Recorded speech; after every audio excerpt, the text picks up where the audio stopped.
ایک نیا شوشہ چھوڑا ہے. ایک نوٹیفیکیشن کریں گے اور چیف جسٹس کو ہٹا دیں گے.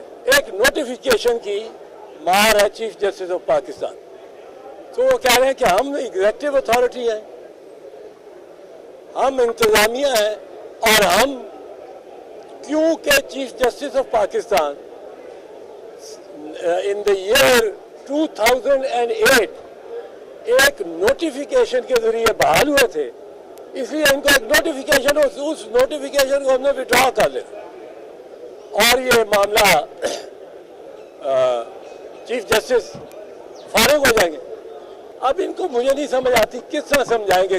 یہ مسلم لیگ نواز کا لا منسٹر ہے, مسلم لیگ نواز کا انٹیریئر منسٹر ہے, مسلم لیگ نواز کا پرائم منسٹر ہے, اور یہ ایسی شوشے چھوڑتے ہیں. چیف جسٹس اور دیگر جج جو بحال ہوئے تھے, ان سب ججوں کو 3 اگست 2007 کو گرفتار کر لیا گیا تھا, ایمرجنسی لگا دی گئی تھی, اور ان سب ججوں کو ہاؤس اریسٹ کر دیا. یہ پھر بحال ہوئے, ہاؤس اریسٹ سے پہلے آزاد ہوئے, پھر بحال ہوئے, اور یہ کہا جاتا ہے کہ جی یہ سمجھا جاتا ہے کہ اس نوٹیفیکیشن کے ذریعے یہ بحال ہوئے جب انہوں نے کام دوبارہ شروع کیا. یہ بالکل غلط فہمی ہے. ہرگز اس نوٹیفیکیشن کے ذریعے Umar Ata Bandial chief justice of Pakistan کی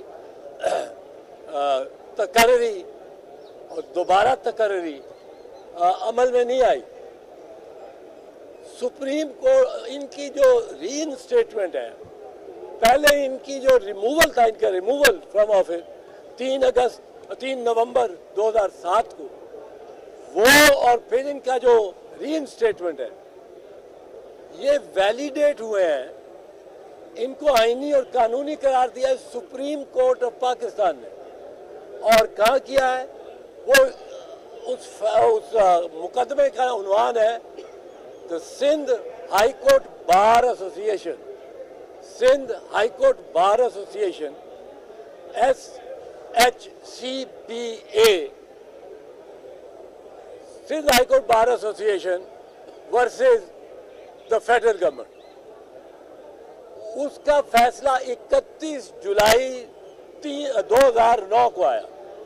31 جولائی 2009 Sindh high court bar association versus the federation ایک ڈیٹیل ججمنٹ ہے, اور اس جج میں اس بینچ پہ 11 جج بیٹھے ہوئے, 9 یا 11 ہیں.